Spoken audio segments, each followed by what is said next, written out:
So as I said, I had 2 hockey games yesterday. It was my 4th game in 3 days, or my 3rd and 4th games in 3 days, excuse me.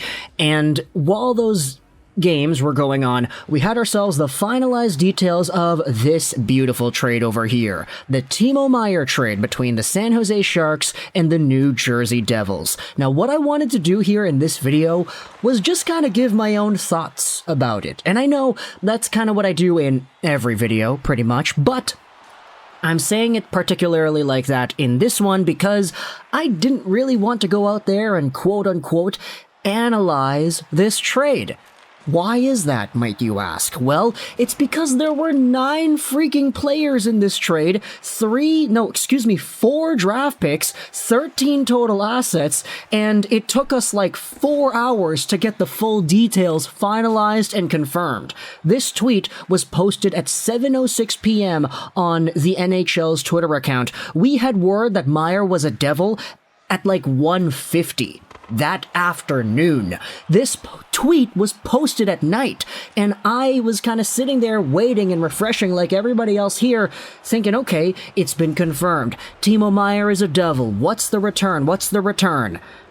And that's the reason why I'm busting out the Streamlabs in this video, trying to maybe get it in one take. Who really knows? We're not usually able to get the one-takers down. In fact, there was a cut right there. So if you noticed it, good for you. If you didn't notice it, then I did my job properly. But we're doing this on Streamlabs because we have 9 different players, and it would be a lot easier for me to just have this open like this, rather than having to screenshot everything and put it up on the screen in front of the gameplay, because there are so many things. The thing that I wanted to just kind of focus on the most, though, was the fact that Timo Meier got traded to New Jersey alongside of a whole bunch of other stuff. Not only was Timo Meier traded with Scott Harrington, who is a pretty all-right option to have at the NHL level. I mean, he had 28 games played this season, and he played a boatload of games for the Blue Jackets the past few years. But you had yourselves all these other guys too. Santeri Hatakka, Zachary Emond, and the 5th round pick on top of that. Timur Ibragimov is in here too, and it kind of boggles my mind that this trade was even able to get done in the first place, because when everybody thought of a Meier trade, if you would ask anybody yesterday morning, Timo Meier's getting traded, what's the cost? Everybody's saying, okay, if it's New Jersey, it's maybe Alexander Holtz, a first, and a roster player. How about that? That seemed to be the norm amongst every NHL fan under the moon, looking at this situation and looking at the status quo of the league and saying, okay, well, top-tier players usually go for that sort of package, a first, a roster player, and a prospect. Bo Horvat got exactly that. And a lot of people were saying Meier should have been able to get the same thing, but nah. Take a look at this. The return here, Fabian Zetterlund, Andreas Johnsson, Shakir Mukhamadullin, Nikita Ohotiuk, and a first, a second, and a 7th. Like, bro, not only did this trade not include Luke Hughes and Simon Nemec, the 2 probably best prospects in the Devils system right now, but it also didn't include Alexander Holtz either.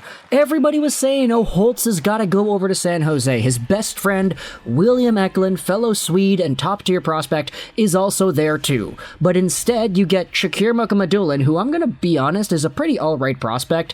He's 6'4", 190 pounds, 21 years old, and he's got 25 points in 67 KHL games this season, playing for Salavat Yuleev, who actually had a pretty good season this year. This team was at the top of their division, I'm pretty sure it was. But Mukhamadullin has shown off some pretty good development the past few years. He was the best defensive prospect the Devils had in their system until they drafted those other guys. But now he is a San Jose Sharks guy, alongside of Fabian Zetterlund, who is a pretty good and solid bottom 6 caliber forward. Not really the highest point producer in the world. This season he's got 20 points in 45 games played, and last season he had 8 points in 14 games.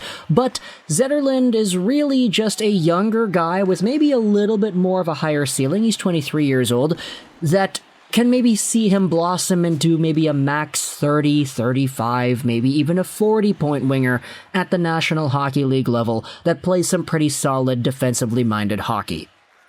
Zetterlund does not move the needle as much as a Simon Nemec or a Luke Hughes. And you have Andreas Johnsson as well getting sent over, a guy who a lot of Devils fans were not even really talking about in this sort of move. I had seen so many Devils fans saying, okay, if we can keep Dawson Mercer, then that's great. If we can keep Alexander Holtz, then that's great. If we can keep, who else were they talking about? Igor Sharangovich, then that's great. I never saw one Devils fan talk about Andreas Johnsson in that sort of way. Oh, if we can keep Andreas Johnsson in a Timo Meier trade, then we're good. But they get rid of Johnsson anyway. The guy had 29 points in 36 Utica Comets games this season. He had a 35-point year last year. He's definitely not in the same caliber of growth and development as he had been with the Maple Leafs all those years ago in 2018-19. He had a 43-point season in 73 games played over there. And that's the quote-unquote roster forward alongside of Fabian Zetterlund going back to San Jose. Now, I saw a lot of people on the New Jersey Devils front saying, hey, like, we didn't really have too much room for these players anyway, so here you go, San Jose, you can take them, and take our 2023 first, 2024 second, and 2024 seventh. There are conditions on the 2 picks, we'll get to that a little bit later. But New Jersey also received a boatload of stuff in return alongside of Meier, and it all has to do with prospects. Timur Ibragimov, excuse me, did I say that right? Ibragimov? I'm not too sure.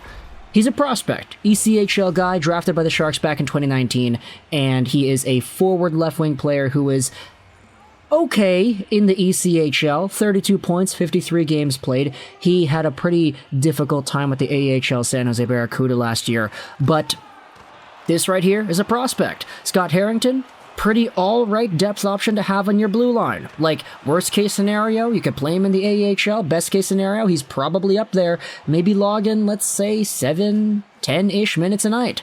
You have Santeri Hatakka, who is a San Jose Barracuda guy, who is now a New Jersey Devil. He is also a defenseman, and he's 22 years old, so there's a lot of development to go there. Zach Emond is a goalie, or, excuse me, Emond is a goalie. Drafted by the Sharks back in 2018, he's 22 years old, also playing in the ECHL for the same team that Timur Ibragimov is playing for too. So, yeah, this is sort of the trade, you know? It's kind of underwhelming when you really think about it. I know the draft picks are there, but come on. Like, if you showed anybody this trade right here a month ago, hey, this is going to be the Timo Meier trade, people would have been like, what? Are you serious?